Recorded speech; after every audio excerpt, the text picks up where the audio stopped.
Brother Ron, and welcome to We All Be News Radio and TV, the news-free Dixie for the 21st century.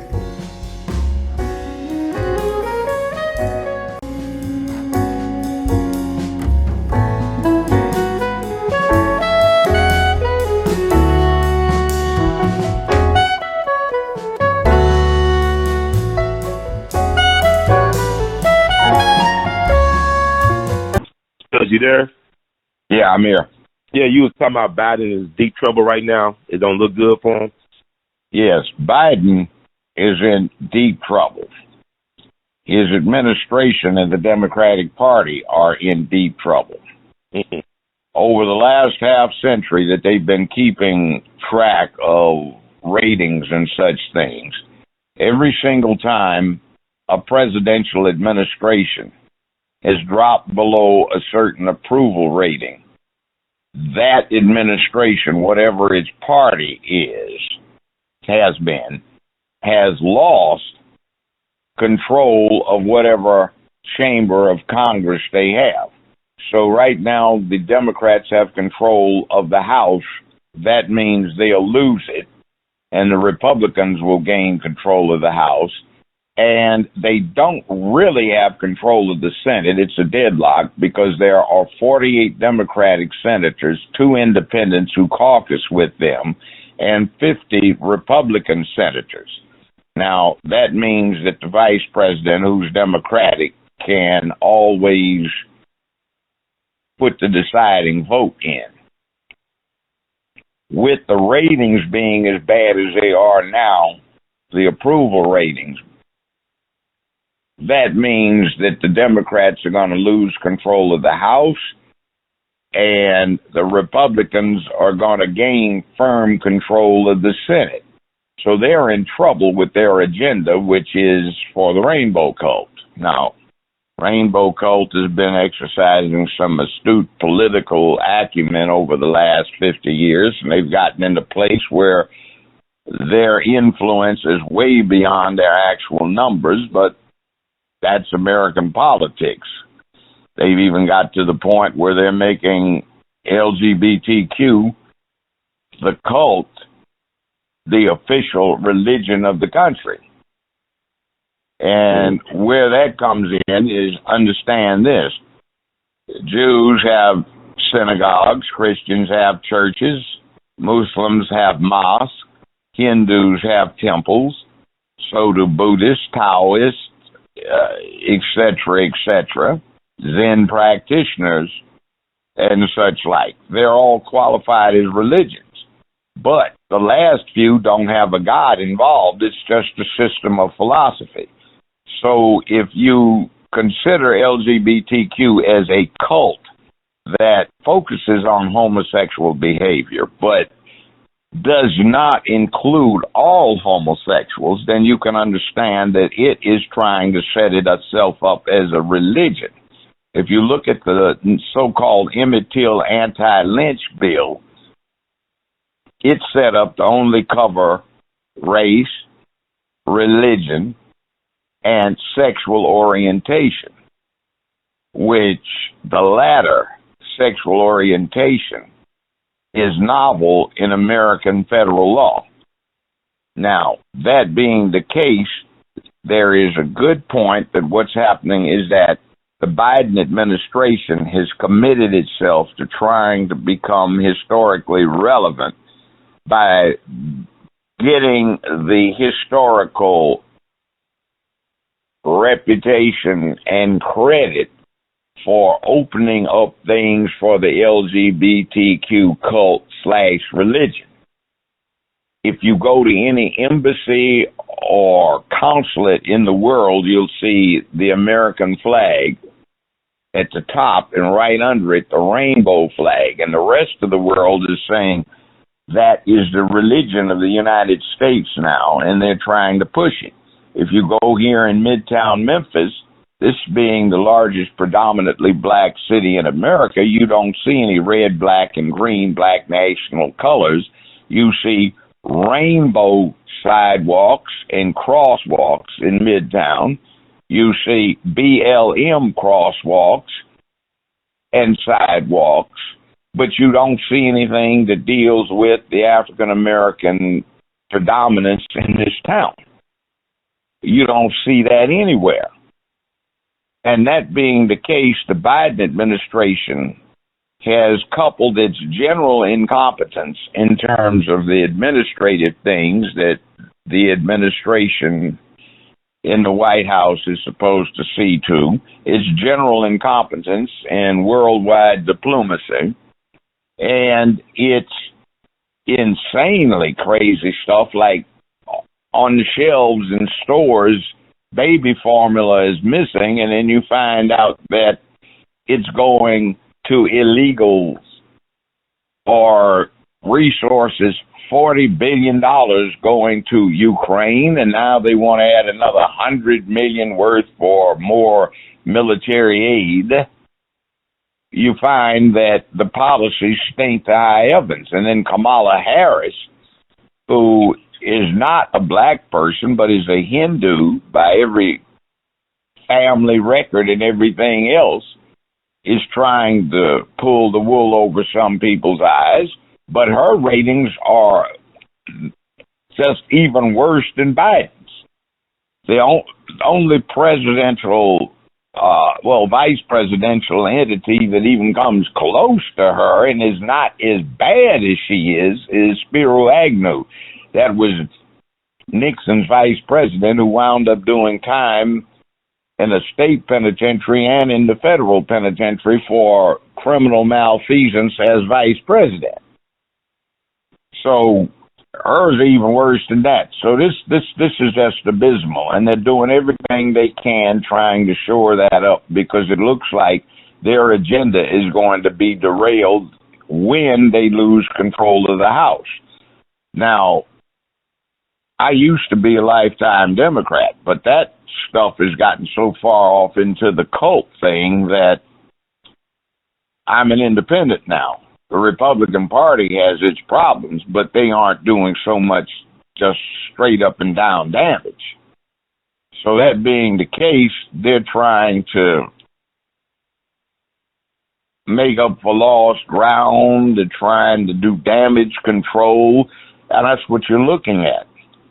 So we need to keep that in mind when we see what's going on with this administration. It is in save us mode, damage control mode, and it is putting in place one of the most dangerous things I've ever seen in my life, which is this bit about we have to control so-called mis- or disinformation. The way you do that in America is by free speech. You counter wrong information or incorrect information with wiser information or more accurate information, and you let the people decide. But they have got a propaganda thing going on that is intense, and that propaganda campaign gets derailed by reality and accuracy, and they don't want it. So like last night, when the real Dana and I were interviewing Bill Cosby's publicist, we got some unparalleled interference with what we were doing. And this morning it develops that we get contacted by YouTube that they are making what we did private, won't let it go out generally. And, well, what was done wrong? Was it language? No. Was it anybody being bad-mouthed? No. It's just the subject was too sensitive. What? So what the devil happens when you just get an objective interview with a public figure's publicist, and the subject was not attacking somebody, it was simply bringing to the public's attention all of the positive things that Mr. Cosby has done over the years and what happened when he was in jail, when he insisted after 3 days that he be put in general population, and how the worst gang members in the doggone joint said, okay, we're going to protect him, and everybody has to address him as Mr. Cosby, not Bill, and how he had lecture sections with prison officials and prison inmates, how he refused to concede guilt when he was offered a quick release on parole and says, I'll stick it out and deal with the appellate process, which he won. And now the continuation of that out in California, where this Gloria Allred character is trying to go back at him again, and a judge has ordered that her so-called plaintiff be submitted to a mental evaluation. And they were wanting to drop that, but Cosby's forces said, no, we want it heard. We want this charade to be exposed. So when you're talking about a true black hero, not a charlatan who just has celebrity status and has done nothing but nonsense hip-hop or distraction, or been a former prostitute who admits that she used to drug and rob her tricks, and she's got something to say about what's going on now because she just wanted to do this. You know, you have somebody with some wisdom, discernment, and the balls to actually make a stand. When you try to put that person in a favorable light by disseminating accurate information about him and what he's been doing and how hard social media platforms push back against it. And this thing with Jankowicz, who just resigned, who was over the Anti-Disinformation Misinformation Bureau of Homeland Security, and the debate was, if we disapprove of your commentary or your communications, do we prosecute you and put you in jail, or do we just take public funds and send them over to people that we approve of? You know, both things are wrong when it comes to being in America. Now, this has come to the head because the midterms are approaching. Various places are having their party primaries. We've had ours. Right. And again, I must point out to the Memphis, Shelby County area, we have used what were formerly known as deballed voting machines. Now they have another term since another company bought deballed, but we are the only county in the United States of America that uses them. And almost 20 years ago, the Justice Department under George W. Bush found that they were corrupted, hacked, and we weren't getting a fair election. The Justice Department under Barack Obama found the same thing. The Justice Department under Donald Trump found the same thing. And a year ago, the Justice Department under this clown, jackass in chief, Joe Biden, that we've got in the White House now, found identically. These machines are hopelessly corrupted. They are under the control of outside parties who control the outcome of elections so that the citizens and their voting have nothing to do with it for some offices. They put the money up 14 years ago, they being the federal government, and the county commission here in Shelby County, for some reason, has refused to use machines that they have sitting in a warehouse gathering cobwebs and dust.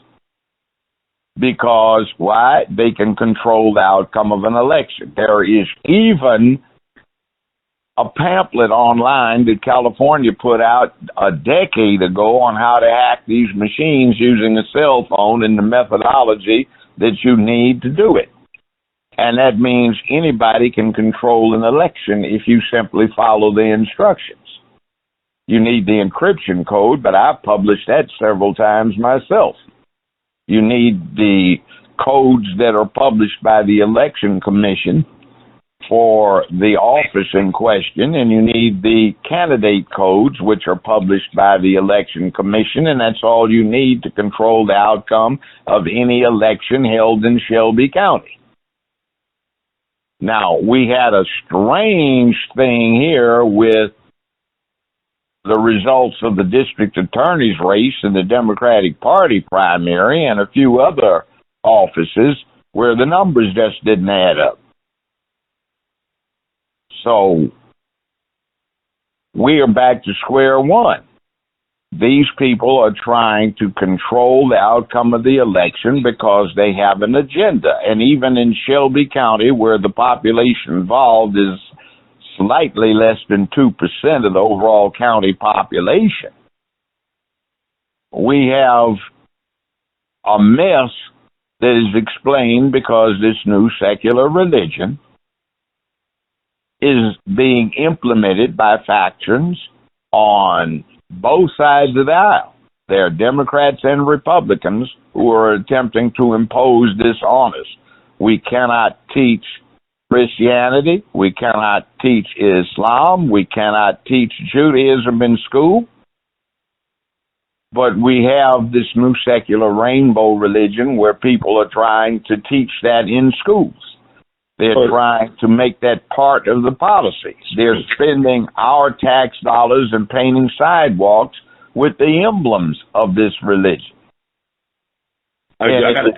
Not appropriate. Yeah, I got to ask you this, because you touched on a lot of things, but I just want to give you your flowers on this. How they use the Black Lives Matter as the Trojan horse or the smokescreen for the new alphabet religion. And you was the first that I know of to call out Black Lives Matter, Incorporated, or whatever they are, the three black lesbians. And we look at the tax filings coming out now on Patrice Cullors. But I got to get your take on that, on the tax situation with Black Lives Matter or Black Lesbian Measures, whatever you call it, because you was the one that told us about the website. I didn't hear nobody else talk about the website, how they didn't include the black heterosexual male, even though the movement is made on the deaths of black heterosexual males. So I got to give you props on that, Judge, because everybody started using your talking points after that. Yeah, I know, and nobody wants to give me credit for it. I'm giving you credit right now because you were the first person to call out. Except astute people who don't get the media attention that the ones who are fakes get. Mm-hmm. See, they like people like Al Sharpton, who just lusts to get moments where he can hold hands and sing "We Shall Overcome."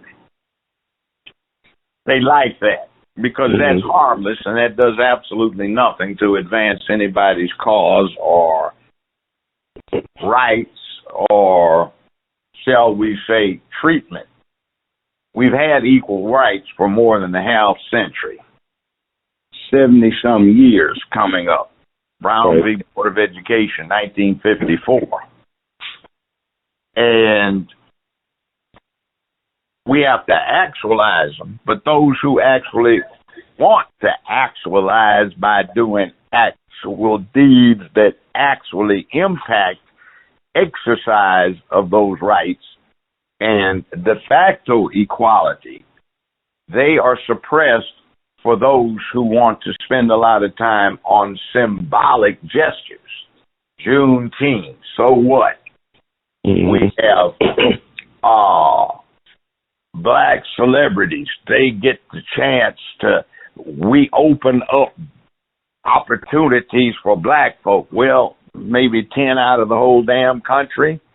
Or we open up all these times black folk didn't get a chance to be, announcing a basketball game or commenting on a basketball game. So what? What does that have to do with what goes on in your life on a day-to-day basis? You see, these are the things that are being taught now, dysfunction. And when you get somebody that speaks against that, you run into the fact that more than a half century ago, certain factions with this alphabet religion dedicated themselves to getting control of the entertainment industry, which was easy enough, the news industry, which was a little more difficult, and to insinuate themselves in both political parties so they could create chaos and havoc as smoke screens for activity that was taking place behind the scenes and in committee. So everybody has their rights. You know, get your freak on in your bedroom. If you're gay, no problem. But everybody that's gay does not support this doggone new religion, this new cult. As somebody I know from the Hollywood era who's into that segment said, just because you are a Muslim doesn't mean you support Al-Qaeda. And just because you're a Christian doesn't mean you supported Jim Jones and drinking Kool-Aid or Branch Davidian. So just because somebody's gay doesn't mean they support the Al-Qaeda, LGBTQ/BLM. And if you're black, black lives do matter, but it's been corrupted to mean something else. And by the way, I would make a suggestion. BFM, black folk matter. Black families matter. Black fathers matter. Black fealty matters. Black finance matters, etc., etc. BFM, the hell with BLM. I call that black lesbian mania. And you know I've been saying that for several years now. Right. And one of the things we need to do as a people, and everybody needs to do in this country, whatever your ethnicity, is pay attention. Get your nose out of the Sports Illustrated. Get your nose away from focusing on your remote so you can watch the basketball game, football game, baseball game, and start paying attention to what really counts. When you do that, you look things up. Don't depend upon somebody telling you what's going on. Go look.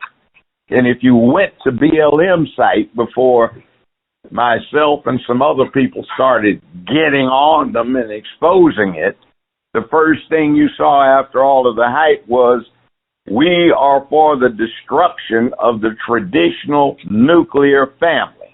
And for black folk and everybody else in America, that's exactly the worst damn thing that could happen. We need traditional nuclear families. We have to have that. That's why we've got such violence in our communities, because these boys are not getting trained. Then it goes down to, we are for the destruction of cisgender privilege in the family, which means if you are a normal human being, they don't want you to have any influence in a family. In other words, if you had a healthy childhood and you were a boy or a girl and you grew up to be man or woman, they don't want you to have anything to say about what's going on in the family. And then it goes down to, quote, we are a queer affirming organization, unquote. And then they have another one in there, third from the bottom of their old mantra, which was straight out of NAMBLA, North American Man-Boy Love Association, a bunch of pedophiles that got driven underground. They took some stuff out of there about removing age as a matter, a factor in consent.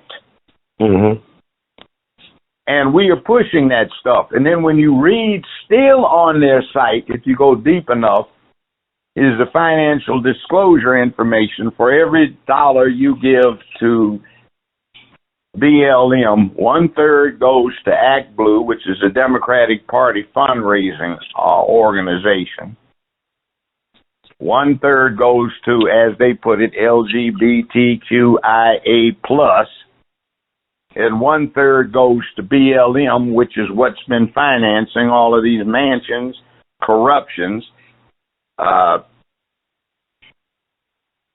and personal gain for the founders and others of their cronies. Now, look at that. Expenditure for Kahlur's baby daddy. And look at that to her brother for so-called security, which is absolutely ridiculous in light of that person's advocacy for defunding police that deal with the rest of us. Now, And she gave her best friend $2 million, which is crazy. And these all black men though. They don't talk about black. It's like these straight. I don't know they straight black men outside the baby. They aren't. Okay. That's their business, but they aren't. Mm-hmm. Remember, quote, "We are a queer affirming organization," unquote. Mm-hmm. And then the other thing, if you want to see what you've been funding, is January 6th that everybody's all weirded out over President Trump about? Former President Trump about? Or is it all of the burnings that went on all across America where 150, 180 people every night went out and set fire and burned up billions of dollars worth of businesses, a lot of which were run by black folk and other hard-working middle-class people, small businessmen. And then how do they have a part in that? Well, they still put it on their site. We organize, provide transportation and communications for events, protests, and demonstrations. I may have gotten that last one slightly wrong, but it's paraphrased pretty correctly. Mm-hmm. So in other words, you're paying for this. That's why when you saw these things, there's no construction going on, but there's a convenient stack of bricks or flammable material right where something is planned for a week later. You've been paying them to set up an infrastructure so they can engage in social disorder and acclimate the public to violence. This thing that went up at Baltimore? Yeah. Oh, man, wow. There's a movie that's on Comcast/Xfinity this week, a rerun, Clint Eastwood and Morgan Freeman. It's called Unforgiven. Mm-hmm. And Clint Eastwood's character blows this saloon owner away with a shotgun at close range. The sheriff, Little Bill, says, "You just shot an unarmed man." And Eastwood's character comes back and said he should have armed himself. Well, I'm looking at what happened in Baltimore, and I look at all these chicken-eating pimps like Al Sharpton. What happened in Baltimore? Is something recent? Buffalo. Okay, Buffalo. Okay, I'm glad. Okay, I'm glad you're talking about Buffalo. Sorry, I confused the two. They're both kind of down. But anyway, Buffalo, and whining about feds need to protect us. Hell, we need to protect ourselves, and I keep having that resonate in my head, that Eastwood character saying he should have armed himself, they should have armed themselves, and the idea that somebody 18 years old who shouldn't even be allowed to have the weapon, who was in illegal possession of the weapons and the equipment, was able to walk in, and there was nobody but one off-duty somebody in law enforcement who had opened up on him, even though the body armor that he was in illegal possession of was able to defeat most of that. That is a shame that all those people got gunned down because there was only one decent citizen in there who, by dint of the fact that his previous career involved him in law enforcement, was armed. Mm-hmm. And we've got folk that want to talk about white supremacy and how we have been kept down by white supremacy. And their solution is to appeal to this same white supremacy to be fair. Oh, my God, you need to be fair. For all these hundreds of years, you have just done us so wrong. Now it's time for you to straighten out, and we beg you, we've been such good dogs. Woof, woof, woof. In this time, you appreciated all we've done for you. Judge, let me ask you this. Should the boy have walked out alive, unharmed, or untouched after what he did to those people at the grocery store? Well, let's put it this way. the people involved in his apprehension, having followed the law, the only way they could have done something other than have what happened happen is to kind of, fudge the law. Now, here's the thing. Sauce for the goose is sauce for the gander. We keep talking about how the law is violated for black folk. It doesn't get any better if it's violated for all folk. Now, a lot of what happens in terms of the violation of the law that people see is the result of individuals cherry picking what you hear. It's a slow news day, and out of 150, 200 incidents, somebody 23 years old just got hired trying to make a name for himself or herself in some obscure newsroom for a local station, stumbles on something and puts it out because there's some cell phone video that's available. And we look at it and go, oh my God, look what they're doing. Well, sometimes you stumble on a bad thing that is rare. Most of the time, it's a common thing. And there are other explanations which, if heard, put context on the matter. So you have to pay attention to what you're doing. We had, for example, I talked to you earlier about this, Trayvon Martin and Zimmerman. Well, Anderson Cooper on CNN has the hots for gun control, so he started harping about castle doctrine and no retreat being positive evils that needed to be changed so this travesty wouldn't happen again. Well, first off, castle doctrine had absolutely nothing to do with the situation because the castle doctrine only applies inside of a castle, somebody's home or in somebody's yard, maybe. That was out on the streets.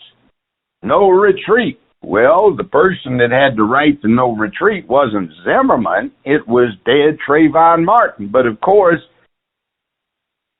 that wasn't explained to the public, and it was so bad that I had to lecture one of the lawyers who initially got involved working with the family on, hey, man, what are you complaining about? We got to change this thing about no retreat. I said, well, it was your client that had the no retreat doctrine, not Zimmerman. Huh? Now, here's somebody in law and doesn't even know it. So why aren't people like myself who do know the law and tell the public, it was Trayvon Martin that had the right to no retreat, not Zimmerman, and CNN just another example historically of them discrediting themselves by spreading disinformation. Why, by the way, wasn't Jankowicz concerned about that kind of disinformation that has a mass influence? You see. Yeah, Judge, I got to ask you this as well concerning the Buffalo incident where a worker from the grocery store called 911 dispatcher, and the dispatcher hanged up on her in the midst of an active shooting situation. Oh, that was atrocious. If true. Apparently they have suspended the person pending the outcome of an investigation on that. So what do you think? What do you think should actually happen in that situation if it's proven that it did happen like that? What should happen to the dispatcher? Well, how serious do you want to get about it? It should be very. Assuming for purposes of this discussion, we would call it in law for arguendo, that the allegations are true, well, you might even be able to prosecute the person as an accessory. Wow. And what should be the penalty? I mean, what would be the option? Well, it depends on the state. But that's serious. 10 folks lost their lives. 13 people were injured. That's a serious charge. that becomes arguably criminally negligent homicide, say under Tennessee law. Mm-hmm. So And this what would also would this be considered a hate crime? Would this be considered a hate crime? I don't recognize hate crimes. Okay. Because hate crimes lead immediately to oppression of everybody, including the so-called beneficiaries of the hate crime laws. See, hate crimes mean you say, I don't like you. And you say, I don't like you because. Well, see, let's assuming we put hate crimes in place. What about all of the black folk who talk about they don't like white supremacy? Mm-hmm. Well, that technically becomes a hate crime as it applies to white folk. Mm. And trust me, there'll soon enough be some cranked out fascist administration somewhere that will go after these black activists for saying white folk do this, white folk do that. That becomes hate crime. Now, I always got taught sticks and stones may break my bones, but words will never hurt me. Mm-hmm. Now, we used to amuse ourselves in elementary, junior high, and high school by running the dozens. Hey, man, I don't say nothing about your mama, man, but you know, man, it is what it is. But these little delicate pansies we've got now, they can't take it, apparently.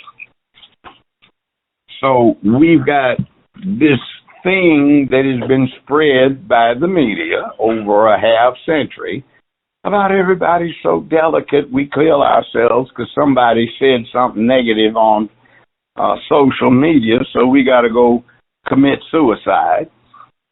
Oh, we should never shame anyone.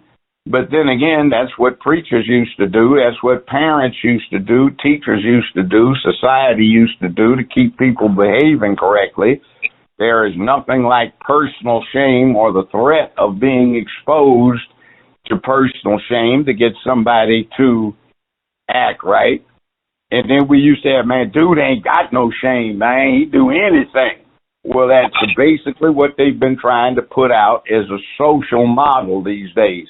Man, dude ain't got no shame. He'd do anything, man. Mm-hmm. For the whole damn society. So it gets real crazy. Now, I'm going to go back to the Buffalo thing. I think is important because people really want to hear from you, your perspective on these type of things. The Peyton Gendron, whatever his name is, who should be liable with him? Like, should you hold the parents accountable? Because Kamala Harris was sending parents to jail or prison in California for the kids not attending school. So should the parents who roof he stayed under be liable for their son? Because how do you have access to get all this tactical gear and weaponry if he's at 18? I mean, does he have type of military or law enforcement connections? I mean, should the parents be held accountable among other people? The allegations are that one uncle, even though he knew he had mental health problems, got some of this for him, at least the weapon. It was illegal for him to have it. And by the way, Kamala Harris did that in California, but Amy Wyrick did it in Shelby County, Tennessee. She locked up a whole lot of people and prosecuted them here in Memphis, Shelby County, Tennessee, over the last couple of decades because, let's say, their children were late too many times for school, or the parent in several cases dropped the children off on the steps of the school, left to go to work, and then got prosecuted because the kid ditched school. Mm-hmm. So that's just one of these boutique opportunities to prosecute. In prosecution circles, certain things become the designer crime of the moment. So if we're getting on Kamala Harris, the fake negress, then we ought to get on the witch here, Amy Witch, or Wick, who is the prosecutor in Shelby County, who, by the way, has been found by several major law schools as the most corrupt prosecutor in America. They found that she has against her personally more findings of prosecutorial misconduct than any prosecutor, well, not any prosecutor, any prosecutor's office collectively in the United States over the last 2 decades. In other words, against her personally has been found to have engaged in prosecutorial misconduct more times than the entire office of the L.A. County prosecutors, the New York's prosecutors, Chicago, Illinois with, let's see, Miss Fox has done. So we have a mess here in Shelby County and some corrupted voting machines that get her in there and keep her in there. So what are we going to do about it? Why are we worried about Kamala Harris doing this in California when it's done right here in Memphis, Shelby County, Tennessee? People responsible, our county commissioners, are voted on by the people in Memphis and Shelby County, Tennessee, and we're worried about what Kamala Harris did some years ago in California when it's happening right here. We have control over it. Yeah, I don't believe that the people of Memphis are really voting for her like that. After I experienced what I did in the primaries, when I wrote you in as the criminal court clerk, and then I looked on news, they don't even count the write-in votes as a percentage of the whole results. So I know they're not counting all our votes or they're manipulating things. But my problem is this. You got so-called black leaders, especially religious ones, in this community misleading people about what's really going on. And Malcolm X's birthday was yesterday. You got all these black people telling me we want a Malcolm X holiday. Forget the holiday. Continue the work that he was doing. He told y'all about these Dixiecrats and Democrats 60 years ago. We still voting straight Democratic ticket, undermining our own progress as a people. You talking about you love Malcolm, but you do not raise black boys to men to emulate the character and the integrity of a Malcolm X. So I doubt that love is authentic. See, the people that really love us and fight for us, we don't support in life nor in death. It's like with Jesus. Black folks love Jesus, but if Jesus came back in the flesh and held you accountable, we'll crucify him again, allegedly. You know what I'm saying? Anybody that holds us accountable and try to help us elevate our standards like you do, we don't want to support. We run away from them. But then we say they're right later on. We say they're right. You support them, but your support is undermined and stolen from you because some other people you support take it away. Right. That's the bad thing. And why? Because we spend too damn much time watching the Grizzlies, watching Memphis play hoops that doesn't put any money in our pockets unless we big time gambling on it. Mm-hmm. Paying attention to NFL, Major League Baseball, Housewives, Pose, Empire, or other distractions. Now look at Sports Illustrated swimsuit edition. Right. They jumped somebody about saying he did not find the cover model attractive. She's way overweight. Okay, she's got a cute face, but here's what I pointed out when I was talking on the Real Dana last night when that came up initially before everything got interfered with. Right. With this, Sports Illustrated has all of these finely tuned bodies of men in there. Football players, basketball players, track stars, swimmers, baseball players, bicycle racers. They're in the height of physical strength and prowess. Mm-hmm. They don't have couch potatoes featured in Sports Illustrated. So if they have the best physical specimens around as men in Sports Illustrated, why are they supposed to not have the same thing like they used to when it comes to the women they feature in the swimsuit edition? What insult are they doing to the women? Are they saying, well, we like these boys still who have penises who have real mental health issues and want to declare that they're women's competing against you women and beating you up, well, you might as well go get fat, out of shape, and be a female couch potato so we can feature you. See, we don't want she anymore.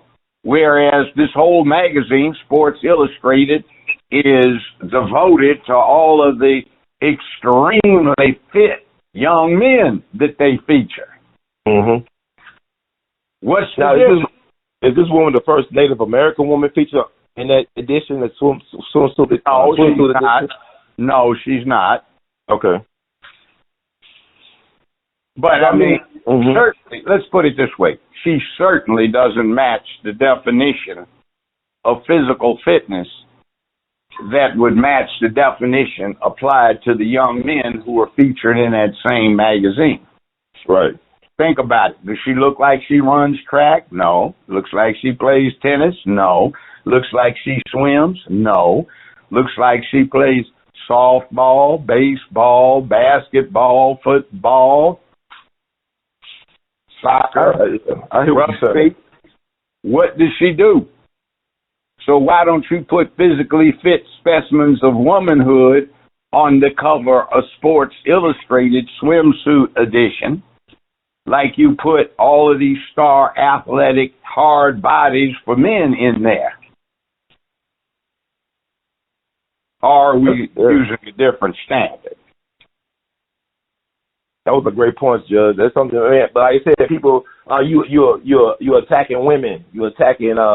You're fat shaming, Judge. All this stuff. Well, how about the couch potatoes that constitute so many of today's young men? Am I attacking them? Yes. But here's the thing. Yeah, go ahead.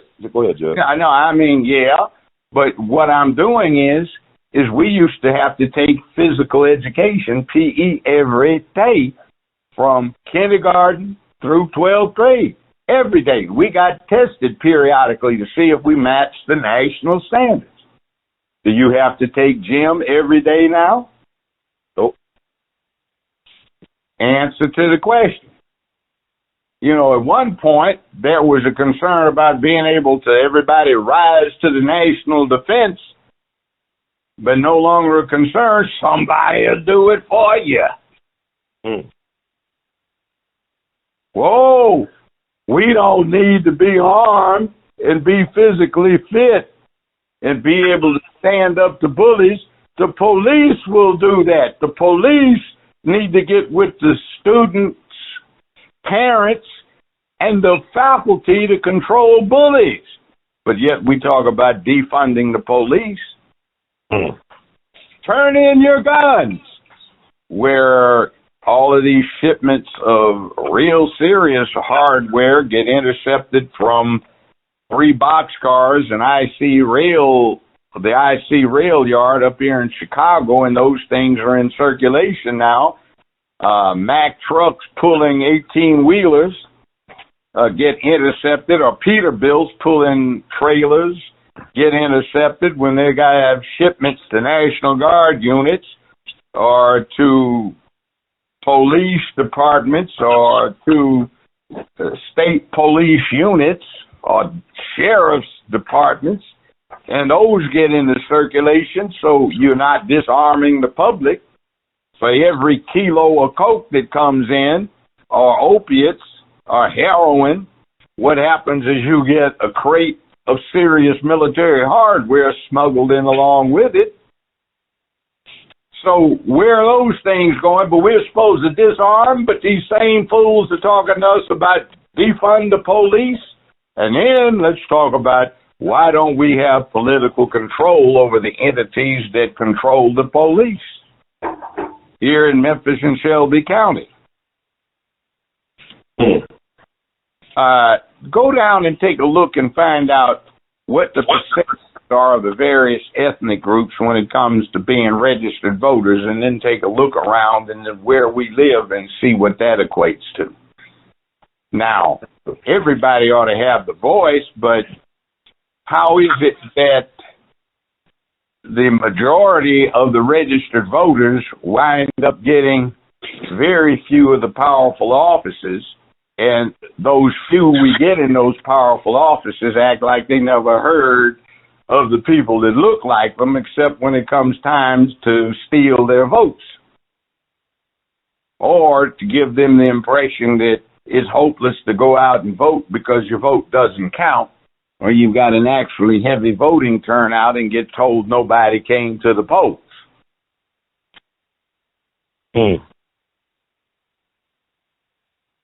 It's our responsibility to educate and advise ourselves. And we have to not abdicate that responsibility. We've got to get into it. See, why is it that we've got this problem with Memphis Light, Gas, and Water? 50 years ago, we had snow on the ground continuously all winter long. Memphis Light, Gas, and Water didn't break down. Now we hardly have a dusting of snow except 4 or 5 days out of the year, sporadically scattered around, and yet Memphis Light, Gas, and Water breaks down, the power goes out, so people don't have electricity for 6, 7, 9, 10. Some people I know personally didn't have them for 11. Mine went out for a whole week. Last year, the water mains had a problem because of the cold weather, and all of the background ground pollution seeped in there due to the lack of water pressure, and we couldn't drink the water for a while or even bathe in it. Oh, but how much stormy weather did we have in Memphis compared to 50 years ago? Everything's breaking down. Why isn't something done with it? You can't drive a damn car around this county, around this city, without getting road debris thrown up under your hood and doing bad things to your engine and suspension, running over potholes and streets that haven't been fixed. And again, in winter weather, when all of the weather bureaus and reports are featuring stormy weather, we don't have any salt or sand in the reservoirs to put out so we don't get killed on icy roads or going over icy bridges. We talk about the power where the congressman's buddy got a lucrative contract to provide the power to Memphis Light, Gas, and Water that will up our bill, is upping our bills, but yet nobody talks about putting hydroelectric generators down here in this river where the Mississippi is going to flow for the next few million years without interruption, and getting free electric power we can sell from New Orleans to Chicago to St. Louis to Louisville. Nobody talks about that. No smog inversion layer, but these clowns that we have entrusted with running our city don't know how to bring industry in here. They didn't bring the Ford electric car plant in here. Yeah, in Louisville City. Yeah. Mm-hmm. And all of these characters are trying to shark their way into getting enormous profits. Nobody's saying anything about the mayor of Tipton County up there buying 550 acres at a cut rate price where the town is going to expand into. Nobody's talked about the fact that for the 8th Congressional District, which is gerrymandered from East Memphis all the way up to Jackson, Tennessee to diffuse the black vote up there, nobody's talked about the fact that they don't want displaced people from Memphis moving up there, where that will switch the demographics of the 8th Congressional District to one that's predominantly black. They don't want that. They don't want to deal with the fact that, depending upon which source you're relying upon, 18,000 to 27,000 people will be employed at this Ford plant in 5 years. And since there aren't nearly that many people in the whole Mason area, they're going to have people imported. They don't want to import the people who were displaced by gentrification in downtown Memphis and midtown Memphis, etc., because that would upset the balance of the 8th Congressional District and also cut out the opportunities for some people to shark. What kind of things are they talking about? Well, if you have 27,000 employees, that means you're going to have a town of about 100,000 to support them, but there's no town of 100,000 nearby except Jackson, and that's too far away. So that means certain people who are getting a lot of tax dollars funded to them by building stuff we don't need in Shelby County in Memphis, Tennessee, where they're paid for by tax dollars, they will get to build stuff, and they will get to build a town that will hold 100,000 people in 5 years, which is billions of dollars of profit. The governor of the state of Tennessee has a big financial interest in the company that is going to be making battery components for Ford Motor Company. Now, what about the Cadillac electric car plant in West Tennessee that will be absorbing the same parts? Oh, we forgot about that. You see, Cadillac wants to get the high-end electric car market in the world. Ford wants to get the low-end electric car market in the world. Also, by the way, why are we talking about shipping the stuff to Memphis, putting it on a train from Memphis, going to the eastern seaboard, so it gets shipped out of somewhere in New York, Baltimore, Boston, Providence, instead of putting them on all these empty barges that get brought into Memphis to be unloaded from Europe, instead of sending them back the other way, so they get put on these ocean barge transports in New Orleans and taken over to the Mediterranean in these electric cars distributed into Europe from Memphis directly, or go through the Mediterranean, through the Suez Canal, and then into Asia and India. Oh, we just give this away because we don't pay attention to it. Why is it that Memphis and Hong Kong have the highest rates of commercial tonnage going through them anywhere in the world, and it's usually Memphis in number one first place? We don't even think about that. Why is FedEx here, UPS here, the bulk mail center for the post office here? Why do we have those locations? Because this is the distribution center of the North American continent for Canada, U.S., and Mexico. And yet we have no politicians that are our supposed leadership around here who have the insight, the knowledge, or the acumen to do something about that, so we don't worry about our children getting minimum wage working at Mickey D's, but start talking about $72.19 an hour or $123.47 an hour, and getting trained to be people who are skilled laborers. How about this? The feds have been sending money to UT Knoxville to train those who are being recruited from high schools around Tennessee to be into engineering, technology, science, and math to deal with the demands of this electric car manufacturing thing. But we aren't recruiting black students from Memphis. We aren't even recruiting young white ones from Memphis. What the devil is that about? See, why does this thing exist without any redress? Why do we miss these opportunities? We deserve what we get. And if we act in mediocre fashion, we deserve mediocrity and representation. That's the long truth about America.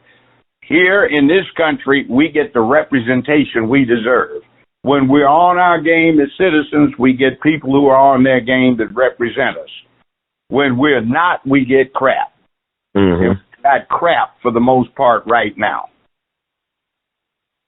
We've got a crook in the district attorney's office, and but for one person who I think got the primary stolen from them, we didn't have anybody else out there even interested who has any significant experience in the criminal justice system. We had a DA who was appointed, Bill Gibbons, I'll call the name. He was 2 hours late for being sworn in. You know why? Because he had never been in the criminal justice system at 201 Poplar and didn't know where it was. They had to come get him. That's interesting. I can't believe that still, Joe. That's hard to believe, man. I just How about his wife? all black folks go into a war population. We all know where it is. How about his wife, Julia Gibbons, the Honorable, on the Sixth Circuit Court of Appeals now? Mm-hmm.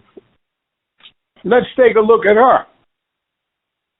She was less than 2 years out of law school when Ronald Reagan nominated and got her approved as a federal judge down here in Memphis. She had been sworn into the bar for 3 days when Lamar Alexander appointed her circuit court judge. In other words, the biggest rookie off in the courtroom was the judge on both occasions.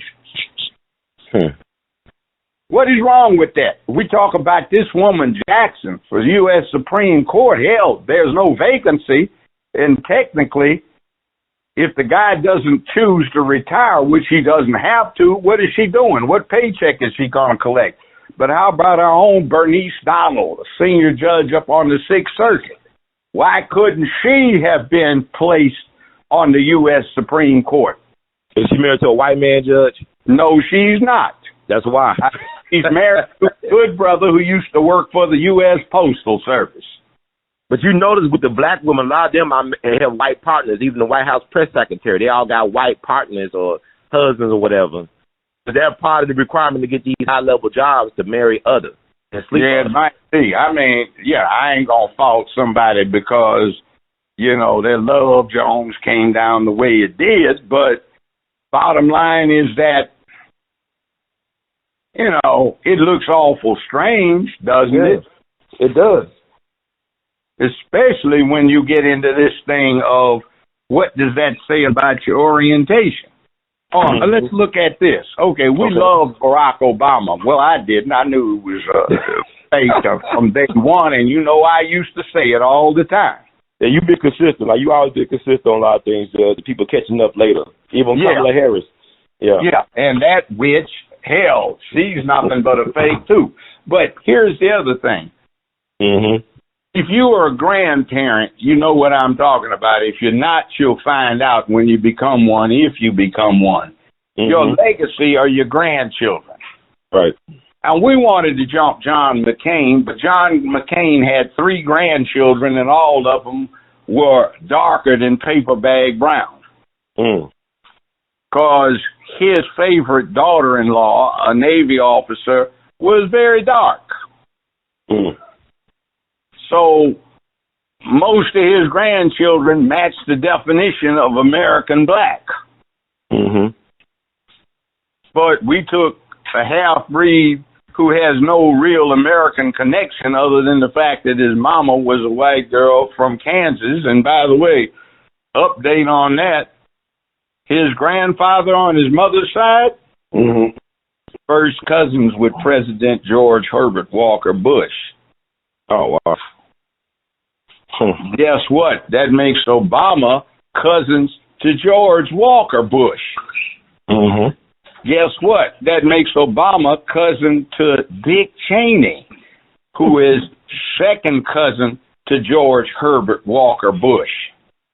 And that's why he couldn't send him to prison, right, for war crimes, because that'd be a moment at the family reunions.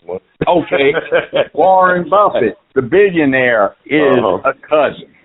Mm-hmm. Wow. 2 great-great-grandfathers of Barack Obama were Confederate officers during the Civil War fighting to maintain slavery. That's all. Now, that's who we love.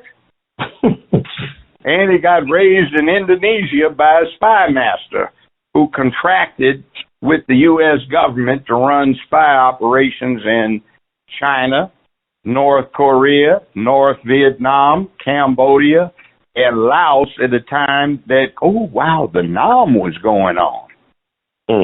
Who had, stepdaddy who raised him, had a warrant outstanding against him from The Hague for crimes against humanity, alleging he had been responsible for killing 500,000 people when he ran the death squads for the Indonesian government.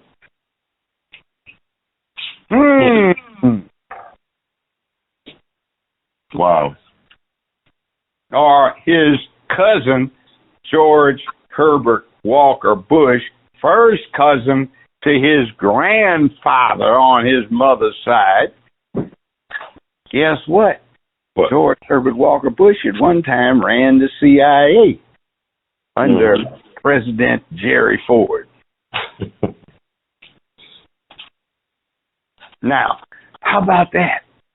See, it's all interconnected, and we don't even think because we don't give a damn. We rely on these folks. It amazes me. I listen to folk talk about white supremacy. White supremacy. It ain't no use. Might as well sit on your couch smoking a blunt playing vid games because you ain't going to get ahead because of white supremacy. And then to rely upon for their source of information, what do they rely on? White supremacy. Right. But bloodlines do matter, Judge, as you proving, like, bloodlines. Is it really about, you can't be president? I thought everybody had a chance to be president, but it's really about your bloodline, right? Who you relate to. So it is a good old boys network, though, on many different levels, right? I mean, I saw the movie The Klansman with Lee Marvin early this morning. Yeah. O.J. Simpson. That's an interesting movie, but and Lola Falana. But even the sheriff of the town, Lee Marvin, character said, we all, it's about connection. It's a fellowship. It's a network that goes all the way to the state house. Yep. So it's not just about the redneck and the white sheep. It's about the governor and the three-piece suit. Three-piece suit, excuse me. Well, so how can you win? How can you win when the game is set up like that? How about this one? There was a white slave, an indentured servant named Samuel Hinckley. Okay. The 13th Amendment outlawed slavery and involuntary servitude. That would include him. And he's got 7 U.S. presidents who are his direct descendant, including Obama and the Bushes. 7 bloodlines. That's pretty good. Got some super sperm there. Yeah, but what was Hickley again? What was his thing? What was his lot in life? When you say his lot in life, he was an indentured servant. He was a French Huguenot who wanted to escape the Catholics in France. So he indentured himself to be brought to America. So that is it's mentioned in the first Article 1 of the U.S. Constitution. For purposes of apportioning representation in the House of Representatives, every 10 years there shall be a census. For purposes of the apportionment, 3/5 of all of those held in slavery or involuntary servitude shall be counted toward this number. That's Article 1 of the U.S. Constitution. Amendment 13 says, henceforth, etc., there shall be no slavery nor involuntary servitude except upon due process of law as a punishment for a criminal offense. So he was part of that category. So this guy produced involuntary servitude, which existed up to that point. Now, okay. Several presidents come in ancestry. 7 U.S. presidents were descendants of this one man, Samuel Hinckley, including George Herbert Walker Bush, George Walker Bush, and Barack Obama. And by the way, there's Uncle Herbie. Uncle Herbert Walker. George Herbert Walker. Uncle George Herbert Walker. Who was George Herbert Walker? Well, he founded Halliburton. 1946 in Oklahoma. It had been founded by a Mr. Halliburton in 1919, but it went belly up, so he just bought the assets and reincorporated it. So Halliburton, the energy company, is a family institution of which Barack Obama has an interest. Now, Judge, you gave a lot of people stuff to digest because you're just shaking everybody's world. A lot of people's worlds, their imagination. How about this one? 23 people got pardoned before their arraignment date in federal court. 23 executives of British Petroleum held deemed responsible for that Gulf oil rig blowout. But Barack Obama Tang's private trust operating out of Indonesia, guess what? What? They do a lot of business with British Petroleum. The last 3 people Obama nominated for the U.S. Supreme Court all worked for Goldman Sachs. Guess Right. what? The law firm he and Michelle worked for represented Goldman Sachs, and Goldman Sachs also finances a lot of the adventures of the trust fund, of which he is a 1/3 equal beneficiary. And he was his biggest campaign contributor back in 2008. They gave the most money. Yeah. And they had a 2-day-long series of hearings in New York, moderated by reporter Tom Brokaw. There you go. I mean, the world's a stage, Judge. You know, bread and circuses, as you always say. I want to ask you this. Speaking of pardons, Biden recently pardoned Abraham Bolden, who was the first Black Secret Service agent on a presidential detail. He was hand-selected by Kennedy. He was set up on some phony counterfeit bribery charges, and he was sent to jail for almost 6 years, but he just got pardoned by Joe Biden. My thing was he was trying to warn the Secret Service about the president's life being in danger. So pardon implies that he did something wrong. He was forgiven, right? Should he be exonerated instead of pardoned? Why? That's not what a pardon means. A pardon is a power and authority vested on the American president and on most state governors to pardon someone or commute a sentence without stating a reason. You don't have to. And it's not subject to review. I know for Mr. Bolden, I heard an interview after he got pardoned that he wanted to know what type of pardon it was. He said, cause he didn't do it. I mean, I interviewed him a couple of times. I mean, he's an American hero. Yeah, but what I'm saying is he may be totally innocent, and that's the best time. But that's only an inference, because in reality, that does not have to be a reason.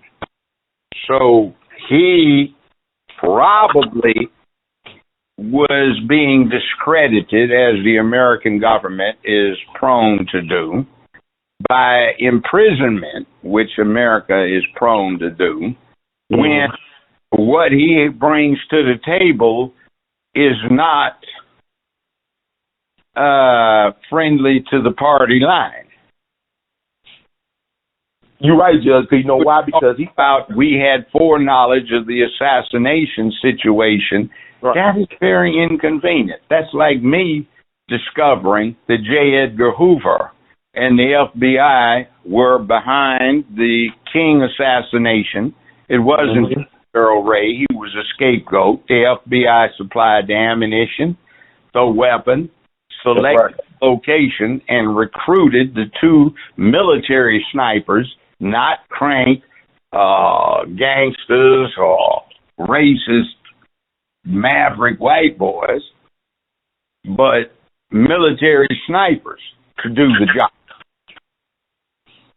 But that didn't go along with the party line. I'm glad you said that, Judge, because that's exactly what happened. He actually saved the president's life in Chicago. The president came supposed to attend the Army-Navy game in Chicago, the football game, and he found out about these Cuban nationals with artillery in the area. He alerted his supervisors, and they prevented the president from coming in Chicago, but he got killed in Dallas anyway. But he was supposed to testify before the Warren Commission about the unprofessionalism of the Secret Service, because he told his commanding officers he had to resign from the presidential detail because of the racism, the unprofessionalism of the Secret Service officers.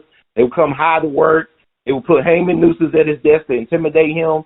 And then it came to fruition that the president was killed.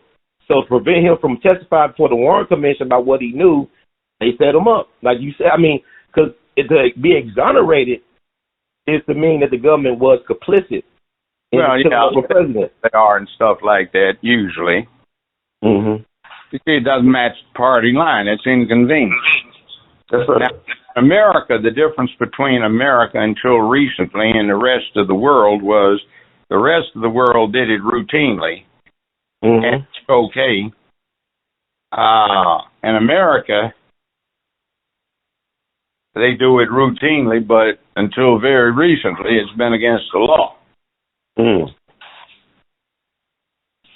So regime change, like coup d'etat, you talking about? Tapes didn't originate with Tricky Dick Nixon. They originated with Eisenhower. They were in place for Kennedy and Johnson and Nixon. They're still in place right now. But it's interesting, transcripts released after the 50-year hiatus in time show that Bobby Kennedy, who was Attorney General, McNamara, who was Secretary of Defense, and some other people in the White House Chief of Staff were often discussing how they could be prosecuted for their attempts to kill Fidel Castro, which were against American law at the time.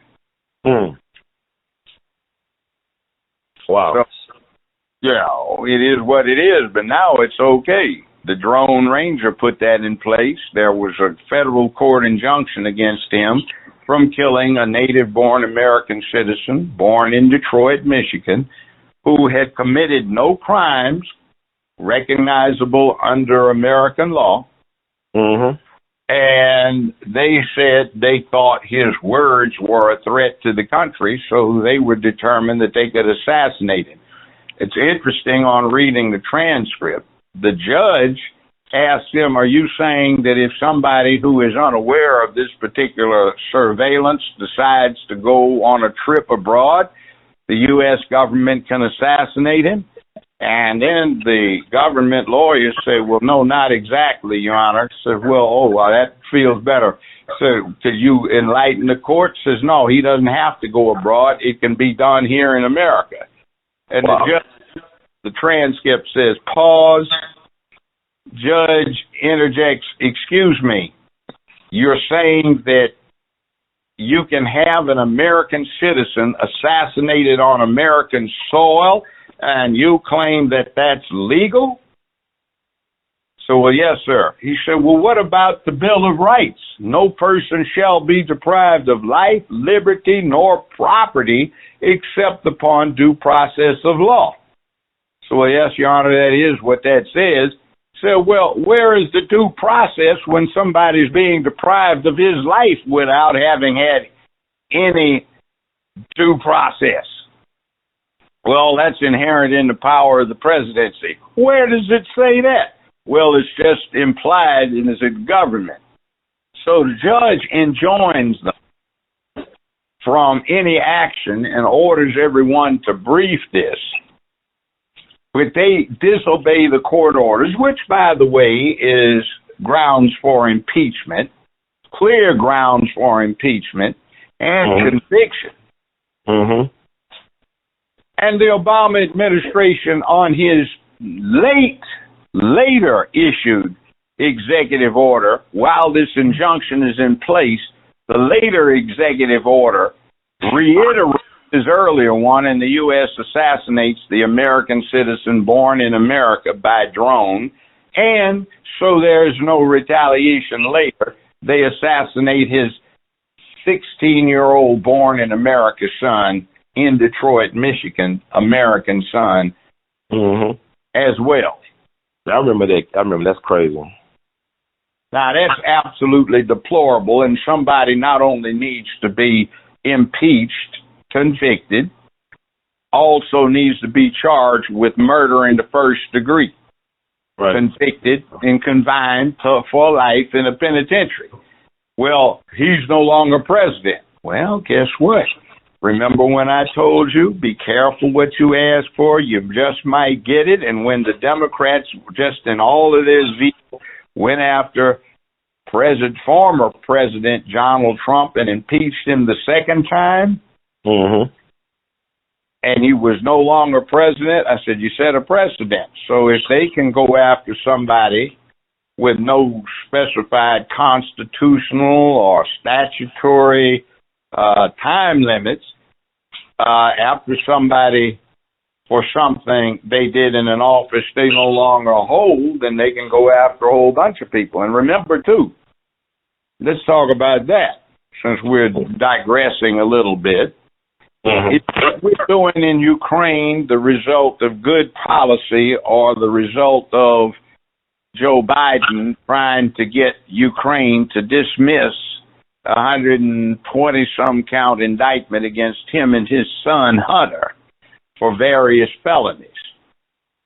What is that about? Well, the Chief Justice of the Ukraine Supreme Court, 2 weeks before the November election cycle in 2020, ordered the redactions removed from the indictment, and we find out the principals were Joe and Hunter Biden. What were they charged with? Bribery, extortion, subornation, or soliciting perjury, soliciting treason, intimidation, not soliciting, but intimidation of witnesses. And what was that about? Biden admitted it himself on C-SPAN 3 years before during a panel in January when he said, I guess I'm guilty of bribery when I threatened to withhold $14 billion in American loan guarantees to Ukraine if they didn't remove this guy from trying to prosecute my son. He had that authority delegated to him by President Barack Obama. Now, what can you be impeached and convicted for? There are only three things. One is bribery. There you go. 2 is treason. 3 is crimes in office, high crimes and misdemeanors. That means felonies and misdemeanors, from serious matters to minor matters. And we have another thing, treaties with the Ukraine, and the treaties say we shall assist them in the detection and apprehension, extradition, and prosecution of criminal elements. So why hasn't Biden gone to Ukraine like Kamala Harris did, or his wife did? Well, he's subject to an active indictment. Now, granted, diplomatic immunity would probably get him out of the squeeze, but it might provide embarrassment if some of the Russians supporting Ukrainians started publicizing it and decided to exercise their own country's process, ambush, and take him into custody. Now, it's one thing Secret Service trying to resist some crank trying or small group trying to assassinate a president. It's a different thing trying to deal with the division of a well-equipped military. So he's staying out, and it looks to me like everything that's going on is a diplomatic effort to saying, if we do this, you have to dismiss those pending indictments. Wow. Wow. Go ahead, I'm sorry. I'm just saying, wow, we whoopee, here we go again.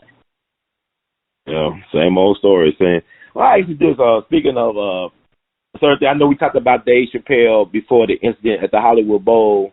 Come to find out that his attacker, Elijah Lee, has been charged with, they trying to get him with a felony for attacking his roommate in December with a knife. So they upgraded the charges in that case to felony charges, but it's not the Dave Chappelle's case. But they're going with that. What do you think about that? Charging him with a potential felony for attacking his roommate in December with the knife, Elijah Lee. It's called prosecutorial discretion. Let's see what a grand jury does. Okay. Now, the prosecutor, the elected district attorney in Los Angeles is in trouble politically because they have filed against him under California law a recall petition. And that means he's going to be on the ballot, whether or not he stays in office or he is removed and somebody replaces him. That, by the way, is how Arnold Schwarzenegger got to be governor of California. Yeah. So recall, yeah. Yeah, it might happen. While we whoop-de-doo, fun for me and you, excitement on the real level. I was going to ask you too that you just participated in the Memphis and May barbecue competition. How was that experience and the outcome? Well, it's interesting. The team that won first place overall was from Mexico. Mm. They had some pretty good barbecue, a fantastic presentation.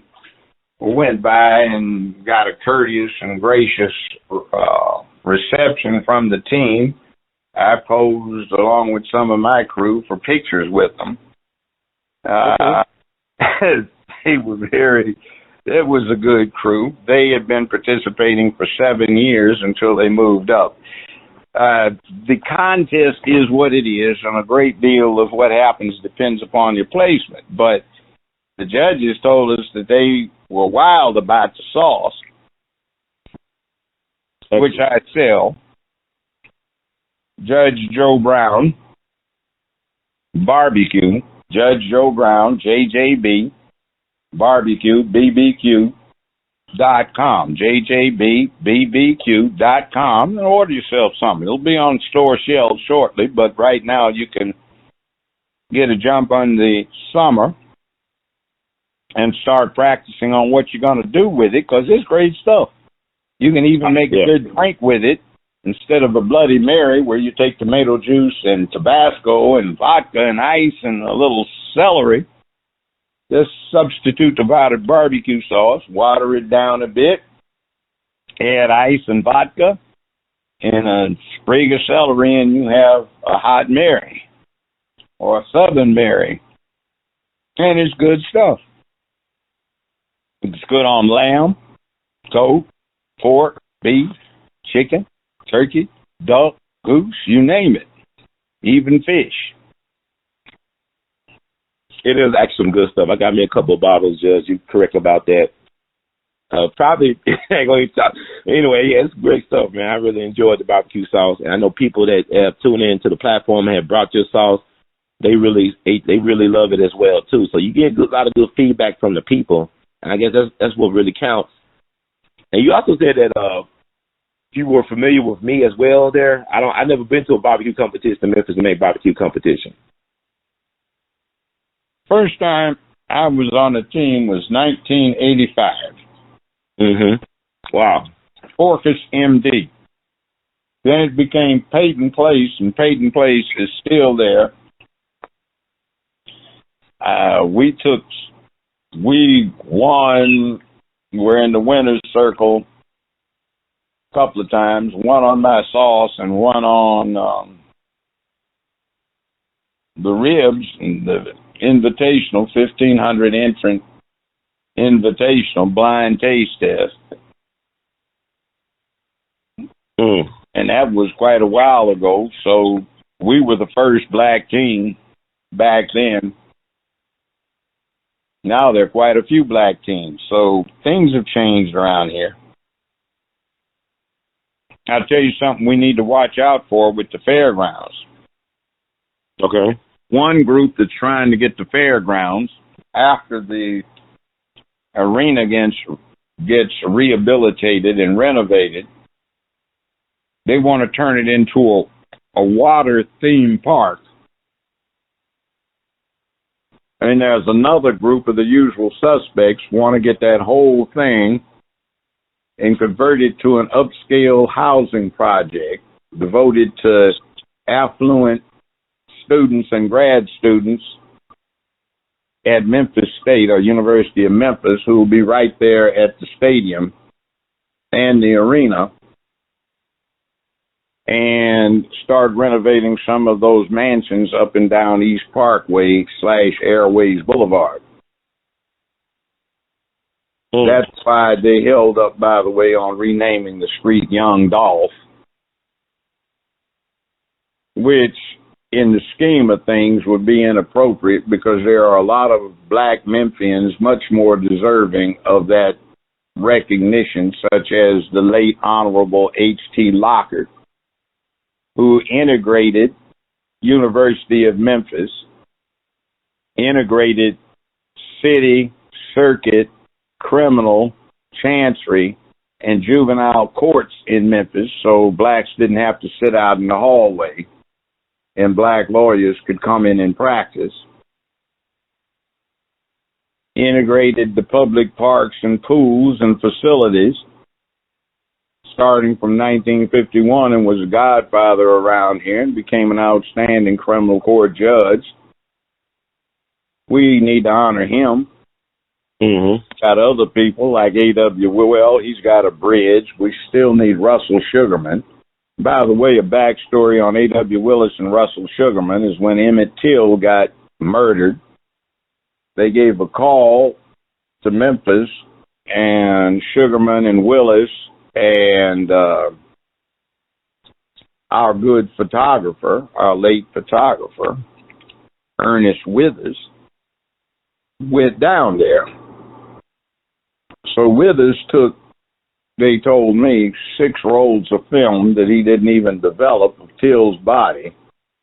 And A.W. Willis and Sugarman were each given 3 rolls with the instructions to get to Illinois, get the film developed, and get the results to the governor of Illinois, which they did, but not before one of them got captured and tortured for 12, 14 hours before he managed to escape. And 6 or 7 cars got shot up. People got wounded. White Citizens Council and the Klan were trying to keep that from getting out of Mississippi, but they managed to do it. See, heroics like that, real live, real world heroics need to be awarded. There's this guy named A.L.L that did a whole lot about freeing things up for black folk earlier than that. There's Lieutenant Lee. We need to pay attention to our historic things, all right? We've got a lot of black folk in things. Aretha Franklin's from here. Ike and Tina Turner are from here. Hell, I'm from here. Right. But, you know, I just gave up on getting any recognition. This place ain't about to let me get any daylight, but some of these other people need recognition. But that's one of the reasons that they didn't want to name that Dolph Avenue instead of Airways Boulevard or East Parkway. That would have been so bad for the ambience of the proposed takeover of that public park and turning it into an apartment complex that's upscale. See, but we have to watch stuff like that. Our tax dollars would be used to build it, but what would we get out of it? So, Judge, I want to thank you so much for spending some time with us, impromptu time as well. I know you're a busy man. You know, running for the highest office in the city is Memphis mayor in 2023. But we got to make sure them votes get counted in your favor, or just counted in general. But we want to make sure that people come out, because I know you showed me some video of you at a party of some young people who are voting age, and they were very excited to see you. So people do have enthusiasm to see the judge, and a lot of people say, I would love to move to Memphis when the judge becomes mayor and all this stuff. But what can we do as the people to make sure that the votes are counted? What do we need to do as the everyday citizen to hold these people accountable? Run the county commission out of town on a rail if they don't put these machines that they have in the Mississippi River and replace them with the machines they were already forced to buy but have in a warehouse. Mm-hmm. Well, thank you, Judge. By the way, one other thing on that. Tennessee law is absolute and requiring that every 8 years, every single machine used has to be individually inspected and certified as appropriately operational. They've never done that in Memphis, Shelby County, Tennessee. Every election, a random sample of machines has to be selected and tested to see if they are accurate. Every election. Early voting, for primary, early voting for main election, primary election, and main election, and it's never been done. The current voting machines operate on Windows 2000 technology. There never was a security system. There never was a firewall. There is no available upgrade in terms of software. The 2000 system is long obsolete, and the only remedy is to replace the damn things with the machines that they finally spent the money on, but are sitting in the warehouse. They used a few of them in Cordova for 2020's election cycle, but they did not put them out for Memphis, and Memphis had to use the corrupt ones. And maybe that's because Cordova was quite predictable. And they don't do it for every office. There's certain ones that are viewed as key. And now this isn't just a white supremacy thing. This is black folk in on this too, because they're getting some crumbs, or they don't want to get exposed for being curious, or they've got criminality in their background they don't want brought to light. And by the way, some more questions. Who's getting paid to store Nathan Bedford Forrest's statue, Jeff Davis's statue, and their mortal remains, and why is that person getting paid what he is getting paid to store them? Why is a certain somebody who initiated the sale of the parks where Nathan Bedford Forrest's statue was located on Union Avenue in the hospital complex, and down on the bluff next to the Metal Museum where Jeff Davis's statue was mounted? Why is that person not investigated when the corporation that person set up while on the county commission, still on the county commission, is likely to make tens of millions of dollars profit for what was a purchase of each property for $2,500 per park? How did that come about? See, somebody needs to be in jail.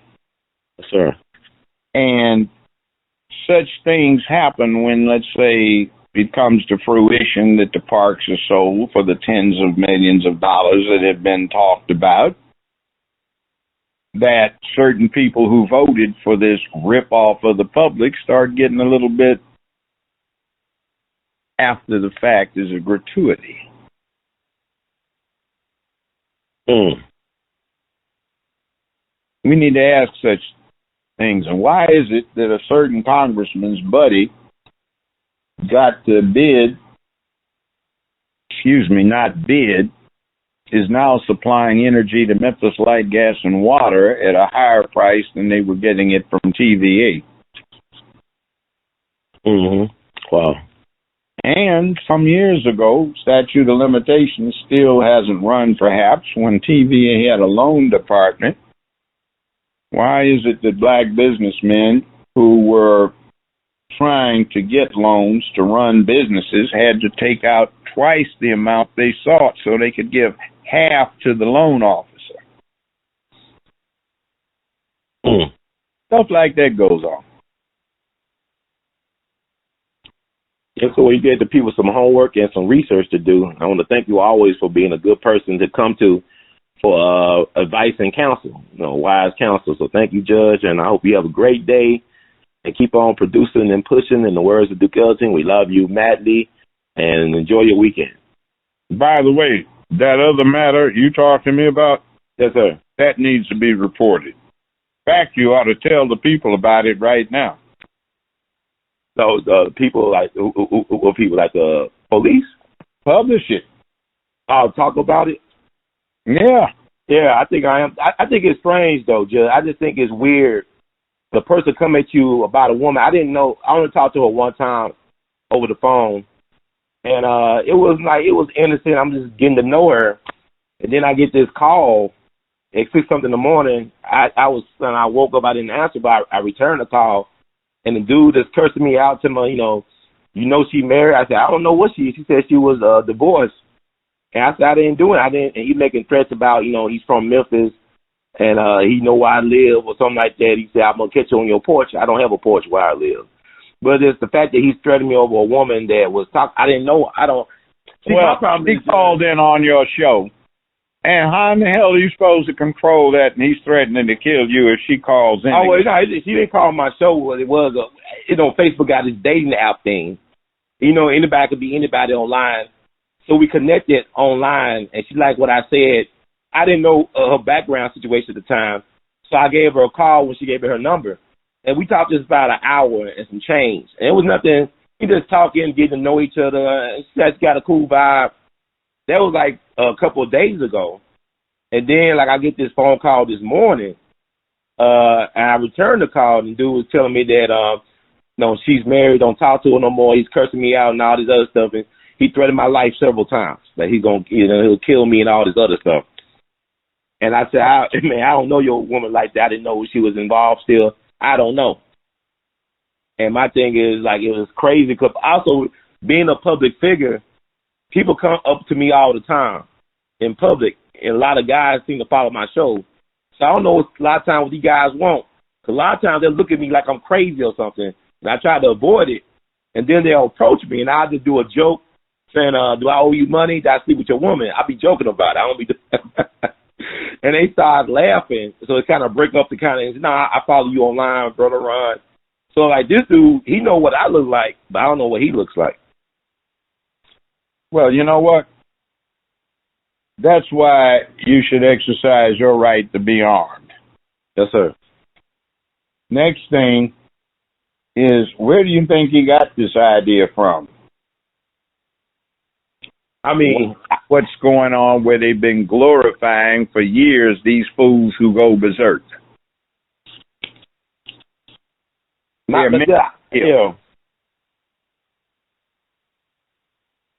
never understood when a guy, I understand, but I get older, it's weird to me that a dude would get upset with you for his woman talking to you or whatever he think his woman is or doing something.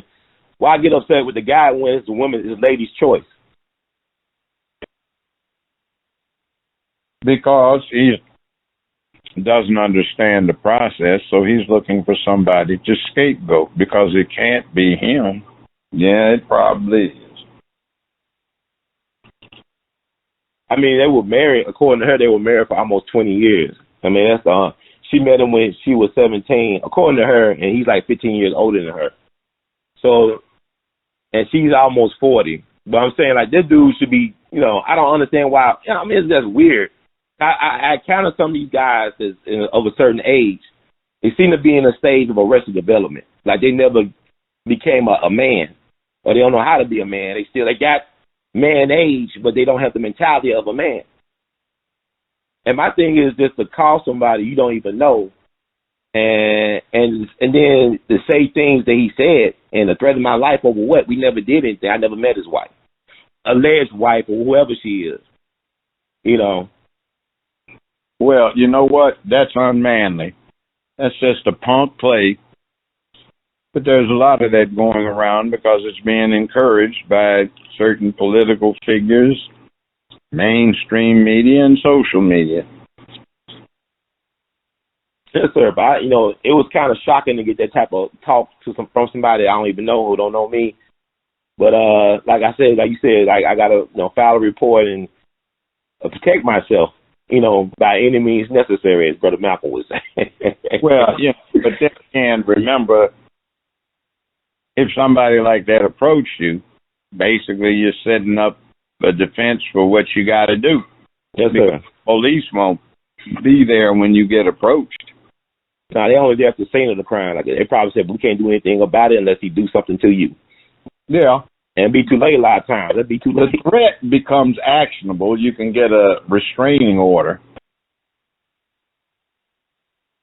Okay. And since it's across state lines involving wire communications, it actually becomes a federal matter. Yeah, because he called me from Mississippi. He got a Mississippi phone. They in Mississippi. And yeah. Yeah, and you have to use wire communications in order to make that call, whether or not it's interstate, but it's under federal jurisdiction. Yes, sir. way. Oh, I won't even go there. I know, Judge, you don't take no crap off nobody, man. I know you walking around. Well, you know, you may have been around me when it happens. Like, Judge, how you doing? All right, sir. How's everything? You remember? No, I don't. Well, you gave me some time. Did I give you enough? Yeah. But see, I just wanted to thank you because you turned me on to being this manhood thing, you know? Right. But I was there, Judge, at a meeting. That dude did that to you. I was there not too long ago. I saw that happen for myself. But you ever had experience like that go wrong, that go sideways, though, when a person still holds a grudge? In 30 years, no. But there's always a first time. But then again, some people I gave a lot of time to, they're just now getting out of jail. So, I'm an old man, but within limits. I don't want to embarrass anybody but whipping his ass being an old man. Been taking martial arts 55 years, and that's the fallback. Well, you know, soft target, Judge, because like the dude, the South Bottom people at the grocery store, they were soft targets. You were hard out. You know, you ain't gonna be no soft target. I don't see you as being no soft target, dude. Yeah. Like, come on, dude. Is what you really want to do? You sure now? But I just don't understand, for the life of me, I really don't understand how he got there alive. I know what you're saying about, you know, procedure and law and stuff like that, but you remember, like, back in 2016 when Michael Xavier Johnson shot up the police officers down in Dallas during their Black Lives Matter rally, they sent in a robot to blow him up. They sent a robot to blow him up. Well, this dude had a lot of video cameras on him, cell phones, and you can see the Fuhrer if they gunned him down. Police execute suspect. You know, they would just flip it because these idiots in media now have no principle. They just want to generate ratings because they're alternatives to their broadcast stations, and they don't want to become too irrelevant. My thing is, like, the oldest victim was an 86-year-old grandmother named Ruth Whitfield. Her son is the fire commissioner of Buffalo. I mean, to me, I think it would have been justifiable. I think people, but why is people trying to connect this to Cal Rittenhouse? It's funny how people see the Cal Rittenhouse situation differently. Like, you see it from a different prism than a lot of people that look like you see it. Yeah, well, the way I look at Rittenhouse, I look at a mob attempting to lynch somebody, and the intended victim of the lynching turned out to have teeth. I approved. I mean, I looked at it and I thought, that's justifiable. So people were saying that his parents, his mama put him in the crossfire, though. She dropped him off with the gun in that environment, in that hostile environment. So really, it was self-defense when he should not have been there as a, you know, he's a teenager with a gun. Well, but there's another thing, too. Mm-hmm. There's an interesting thing. The old stuff about militia made you eligible to be in the militia from 14 years up. And technically, what he did, since he brought himself to the attention of the police, is he was acting as part of a posse comitatus. Mm-hmm. And was doing what good citizens from classically in America 15 to 60 were obligated to do, which is to be part of the common defense. But he wasn't deputized. They didn't deputize him, though. You don't have to deputize. Okay. In other words, you have an obligation to the common in that state. So he was doing what he was doing. I didn't have any problems with him. They tried to lynch him. There is a presumption that if a mob is approaching someone and they intend to fall upon you, you're in danger of suffering death or serious bodily injury.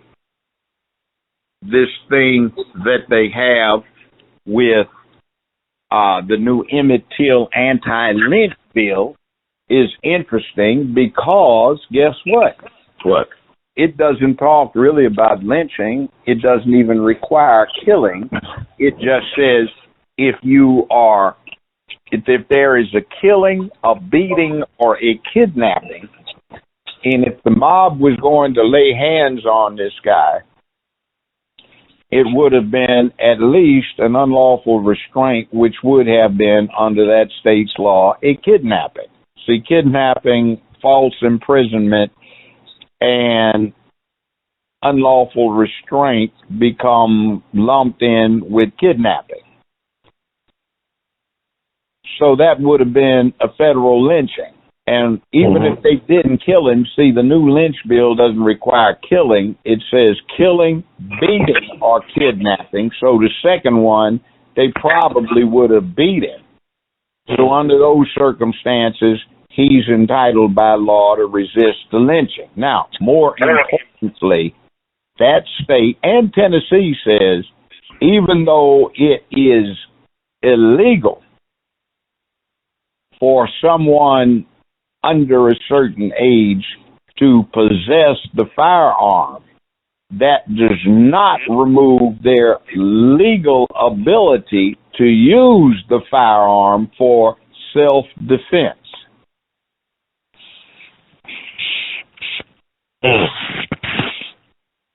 So even if he had the weapon illegally, he had the legal right to resist the mob. And by the way, the new lynch law they have does not require a mob. It could be one person. One of the things, for example, let's say a guy broke up with his old lady.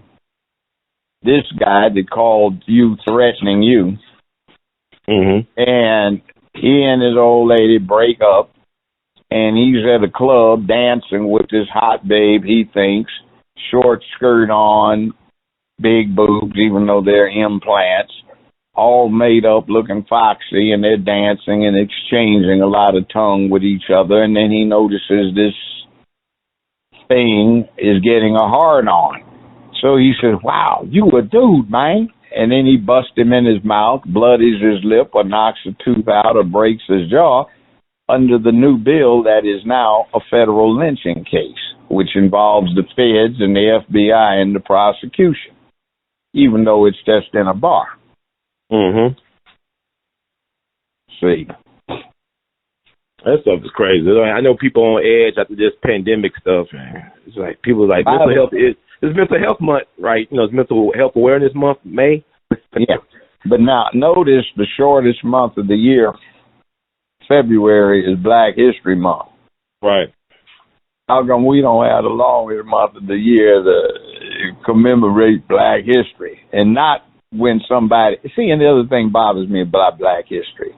You teach history so you can learn its lessons and apply them to your here and now, so your future becomes what you want it to be, instead of a repeat of the negatives in history.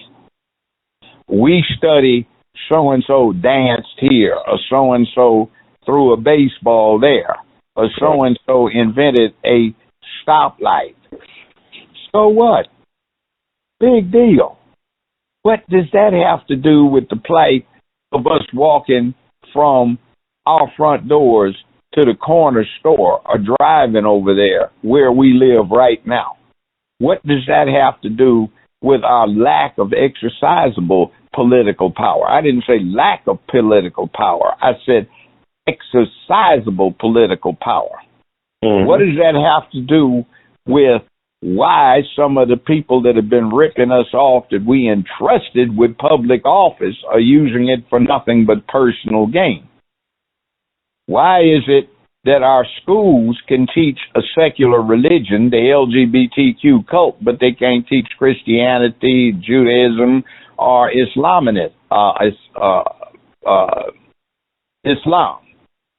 or the pantheon of the multiple gods in the Hindu religion, or the Sikh religion, or Hinduism, or Taoism, or Buddhism, or Zen? You can't teach that. But why do we have these things that go on when we haven't actualized the reality of things? Why do we still allow pig pens? And you buy pig pens, read Orwell, 1984, and you'll see that misinformation control thing they are now put on hiatus in Homeland Security is straight out of Orwell's 1984. Why don't we look at Animal Farm, where the animals had a constitution that said all animals are equal? But then again, when the pigs started doing their thing, they changed it. It says all animals are equal, but pigs are more equal than others. Why are we looking at LGBTQ, the cult, being more equal than ordinary, normal people? Why are we looking at somebody who's got this crank idea over here being more equal than others? Why are we looking at we have to give up standards of public decency so some 30-plus-year-old woman can get naked and lathered down with oil and twerk up in front of a bunch of kids? Why are we doing that kind of thing? Allowing it. Yes, sir. Well, the American answer is you get the representation you deserve. So maybe we deserve it. So that says we have some work to do at home. Yeah, like even with black folks talking about that Malcolm X should be a holiday, I'm saying, why is that what Malcolm X said 60 years ago still relevant today? And why is police brutality still relevant today? We learned so much from Brother Malcolm about what was going on at that time. Why are we still voting lockstep with the Democratic Party? Why are we still in that plantation where Malcolm X exposed the Dixiecrats? He exposed the mentors of Joe Biden. Joe Biden's a neo-Dixiecrat.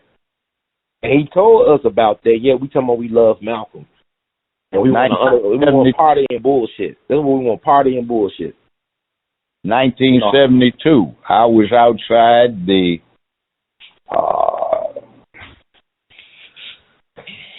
state capitol building in Delaware. And I was doing research for a D.C. think tank. I heard a commotion outside. I went out there, and it was Joe Biden being introduced by John B. Stennis. George Wallace was on the podium. Faubus, that's the clown that stood in the doorway of Little Rock High School and said, "There'll be no niggers coming through the doors of this school as long as I'm the governor of Arkansas." Byrd was there, former Grand Dragon of the Ku Klux Klan, and they were lauding him as the latest of the new generation of Dixiecrats who understood the Negro and could keep them in their place. And he proceeded to talk about Negro children turning schools into zoos and Negro males turning the streets into jungles. And he, if elected to the U.S. Senate in Eastland, we're going to see that these animals were put in zoos as well so they could be safe, meaning prisons. And he said he was ashamed that Delaware did not go with the South during the Civil War since it was a proud slave state. And since he had come from Pennsylvania to be raised in Delaware, he understood the Negro, knew how they thought, and knew how to handle and control them. It's embarrassing when he lines up his pet Negroes that he's been throwing bacon bits to, led by Al Sharpton, who just looks like he's quivering for the opportunity to hold hands and sing "We Shall Overcome." You know, it's so radio silent. I mean, I'm just saying right now would be the opportune time to push for an anti-black racism bill like the Asians got. And these so-called black leaders are radio silent. Well, let me the pain and suffering of black people. Let me put something to you. There are a bunch of those already on the books. They don't work because you know why? Why? We don't have the balls to make them work. In other words, whatever is not done by our elected officials, colored folk don't give a damn. They're going to vote the same way. So if you always vote Democrat, even if the Democrats don't do a damn thing for you except pat you on the head, scratch your ass, and give you a milk bone, if you always vote against the Republicans, no matter if they do something for you or not, then nobody's got any incentive to do a damn thing for you, because not doing something for you won't lose the vote, and doing something for you won't gain the vote. So we're just a bunch of fool domestic animals running around on 2 legs instead of 4, wagging our damn tails, but we dance all the damn time and always singing. Or dropping on our knees to pray when that doesn't do any good. We've been praying more than anybody in the damn country, and it hasn't done any good. So it's time for us to man up, woman up, stand up, and get it up and do what we have to do. And every other ethnic group in this country periodically votes against the party that counts on their votes, just to show them what happens when their well one runs dry. And we need to do that.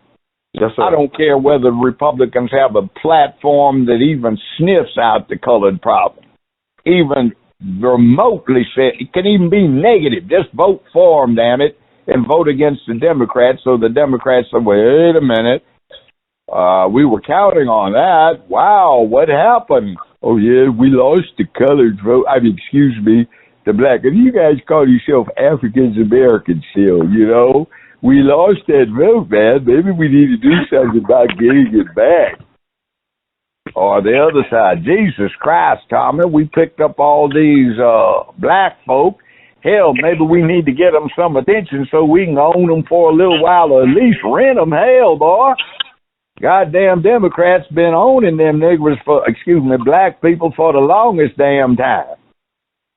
And remember this, the Democratic Party was chartered in the second decade of the 19th century, in the early 1800s, to spread slavery into the Louisiana Purchase, which was essentially all that territory from the Mississippi out to the Pacific, to enforce slave regulations and protect slavery. And in 1851, the Republican Party was chartered to end slavery. So you couldn't find black folk that voted anything but Republican up until the 1960s. Now all of a sudden you act like you're a traitor if you would consider not voting for your Democratic Party masters. Be independent. Vote for results. Don't care if you don't like what somebody says, if they actually pay you for your votes by delivering good government for you. It doesn't make any damn difference what somebody's saying. Everybody else understands that, but we're too much into symbolism. Oh, he's sitting there and he brought all these colored folk in there and they sitting around the table with the president. Yes, sir, I'm so impressed. Well, what did he do for him? I don't know, but he looked impressive to me. See, we got to grow up. If you want to see what it's about, look at a picture from World War II and see Stalin sitting on the right side of the picture, Roosevelt in the middle, and on the left you've got Winston Churchill. A monarchy, a republic that broke away from the monarchy, and a centralized state that was reacting to the abuses of capitalism that the first two did. Capitalism has since cured itself, and now Russia is a democracy more so than we are. And we got a broke piece of urban trailer park trash in the White House, and we had a half-breed Kenyan up in there who was masquerading as one of us, even though he was a citizen from his mother birthing him, but not much else. We have a real capitalist. You know, they report Putin's net worth at $120 billion. That's way up there. Obama, being the richest person ever sit in the White House, with his trust fund operated out of Indonesia, which is exempt from American law. And Biden, a piece of broke-ass trailer park trash, trying to get rich off of public office. And excuse me, I apologize to good white folk trailer park trash is kind of equivalent to the N word, and I won't use that one either. But since so many people use it, right, it's for tat, sauce for the goose, sauce for the gander, so to speak. Mm-hmm. We need to start dealing with alliances instead of liking. I don't care whether you hate somebody's guts like Churchill or FDR and Stalin Joe did with each other. They cooperated to defeat Adolf and Tojo. Mm-hmm. That's what we have to do. And by the way, there is a lot of rhetoric going around on these youthful right-wing white platforms about there needing to be an alliance with black folk and them because our interests are similar. Like in Memphis, we don't need to be relying upon white supremacy and racism. We need to be relying upon the fact that there are some people who are ripping us off economically, and the middle class, white, black, brown, red, yellow, gets nothing, and the small businessman, whatever his paint job, gets nothing either. Mm. And all of our courts, political apparatus, and tax dollars get used for the benefit of a handful who get excuses to use tax dollars to build stuff, operate stuff, and exploit stuff, giving nothing back, and for which the rest of us who pay for it get nothing. Mm. Look over here at this 5-star hotel they built 2 blocks down from the Presley Mansion. They got away with not complying with the zoning codes because they essentially bribed the city council to change them. They didn't deal with environmental inspection, and there were 3 people who died directly from bites by brown recluse spiders from some massive infestations they had around the area that they didn't pick up for not dealing with the environmental inspection requirement. And even after they became known, they concealed them, but 3 people at least died and got massive settlements from basically tax-financed insurance policies. How come it is we don't have a black bank or credit unions that represent the middle class, white and black, in this city? And everything went into First Tennessee because of crooked deals between First Tennessee through former CEO Rose and the city council, juvenile court, the city court clerk's office, the city administration, the county administration, and now guess what? It's no longer First Tennessee, it's First Horizon. And guess what? First Horizon is not only no longer located in Tennessee, it isn't even an American company. It's Canadian. Why doesn't the city council and the county commission demand that all of these deposits be spread out amongst other banks who can offer us benefits? And what do you mean by benefits? Well, under American banking law, the bank's account books have to be matched with a certain percentage of cash on deposit. So since all of our government cash deposits go to this Canadian bank, First Horizon, not even local, our locally centered banks cannot do business with them. And we have to depend upon anything coming from the likes of Wells Fargo, Bank of America, who happen to be national banks that the local yokels can't do anything about, or Regions, which has morphed from a local Tennessee entity to something that is Southeast United States region-oriented that they can't do anything about. But there's still no replacement for Tri-State Bank. There are no replacements for smaller white banks, Asian banks, nor are there credit unions where people can go in and get extended credit with a competitive basis for the award thereof. Oh, there you go. I mean, this is something that people didn't know about, but we so used to getting messed over that people think it's normal. It's okay to be messed over. It's part of our mentality. But it's like you were talking about the Graceland Hotel, Elvis Presley stuff, and you look at the people that live in Whitehaven or Black Haven, how they really getting the benefit of all this money being poured in for this objective of tourism, you know. So, I mean, it's something you gave a lot of people food to think about the process, Judge, and I always appreciate that about you. Yeah, well, tourism isn't bad, but who's getting it? Right, That little slew of businesses in a 5-block radius down there on Elvis Presley or the city.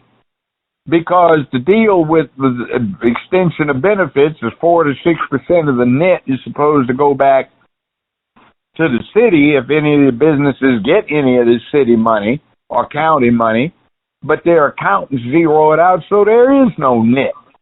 There you go.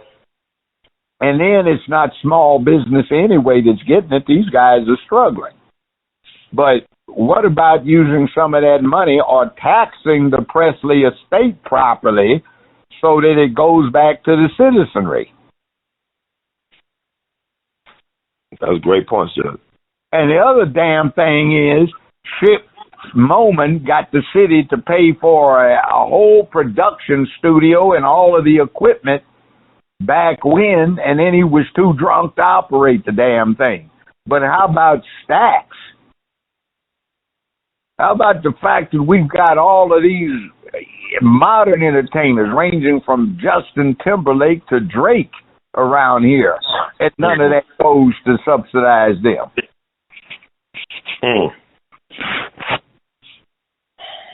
You've got a high percentage of national celebrities that are unrecognized in Memphis.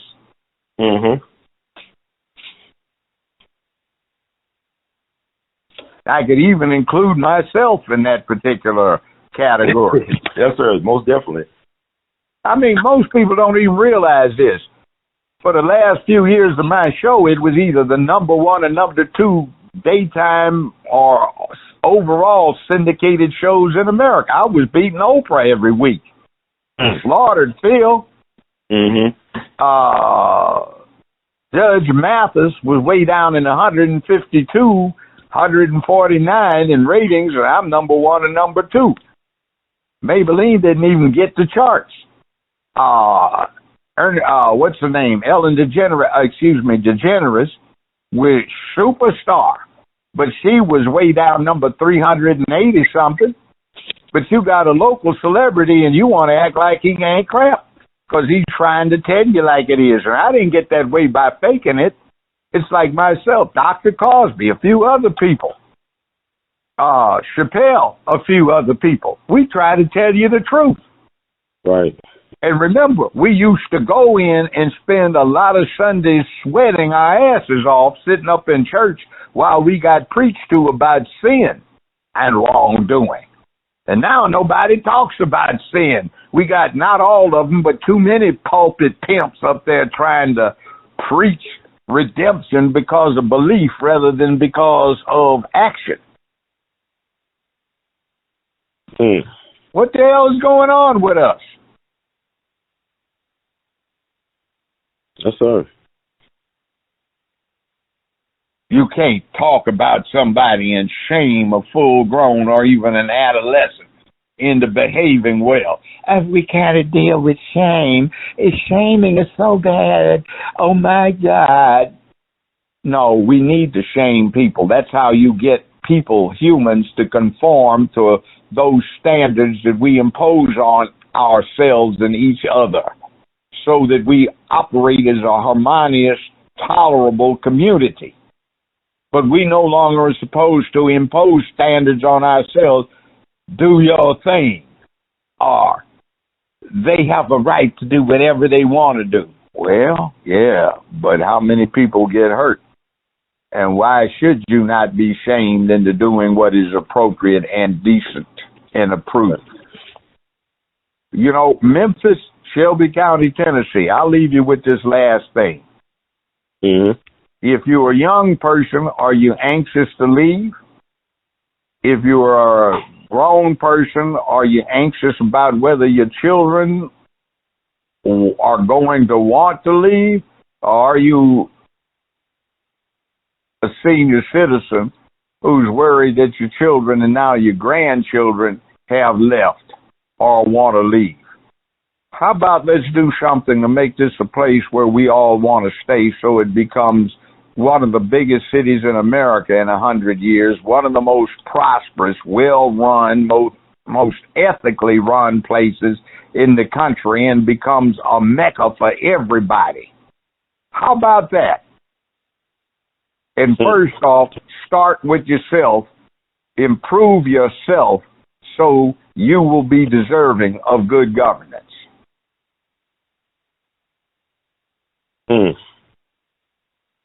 Start off, my brother.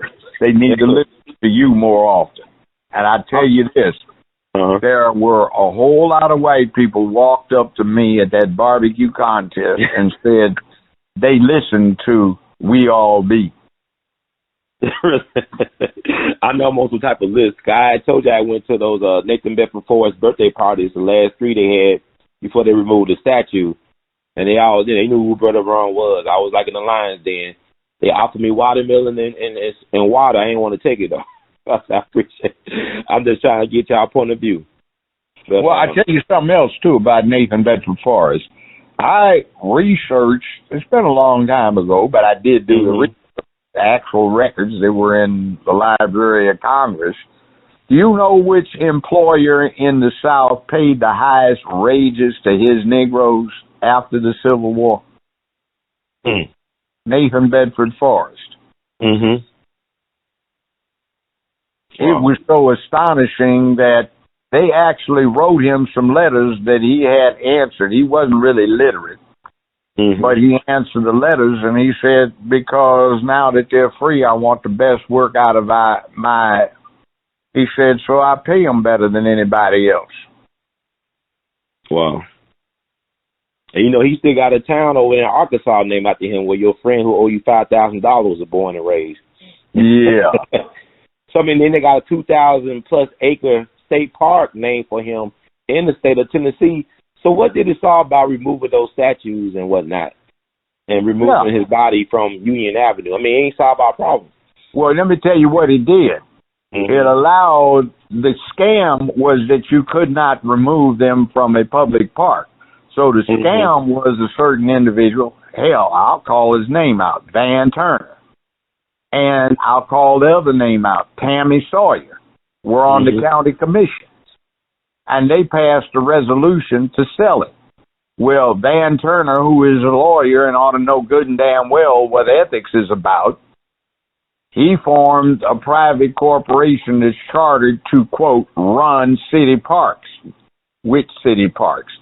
So what happens is they put the park with Nathan Bedford Forrest remains and statue that was located on Union in the hospital complex up for sale, and they put the one next to the Metal Museum on the bluff with Jeff Davis's statue up for sale.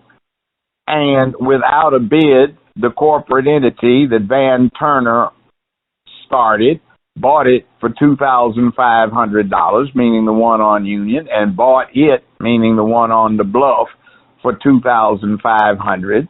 And now they're offering $10 to $12 million per property to buy it, and the city is deprived of that money. That's tax dollars. Now, it looks nice that we got rid of Nathan Bedford Forrest and Jeff Davis. Didn't accomplish anything, just like you said. But there is another thing. Whose half brother is storing Nathan and Jeff for $5,000 a month paid for by our local government in a facility that cost him less than $100 a month to rent instead of giving it away? That's stuff people need to be in jail for. We've got a county mayor down here, Harris, that along with the comptroller who has been raising some hackles with what he's doing up here in Mason, Tennessee to try and get some profit, personal profit from Ford Motor Company's adventure up there. Why is he invading the accounts of the county clerk, the office run by Wanda Halbert, and going in illegally every night and taking the monies and putting them into a big account that's being used to leverage forward activities, when some of the money is from the feds that's earmarked for the clerk's office exclusively, and that's violation of federal law.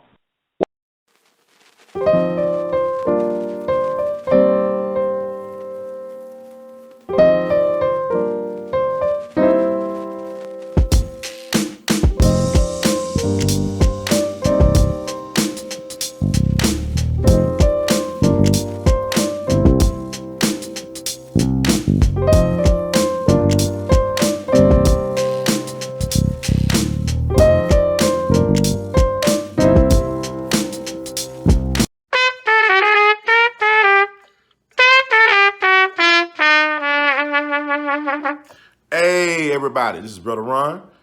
I am asking you all to do me a big favor. Think about supporting the We All Be movement. Your donation is tax deductible. The We All Be Group Incorporated is a recognized 501c3.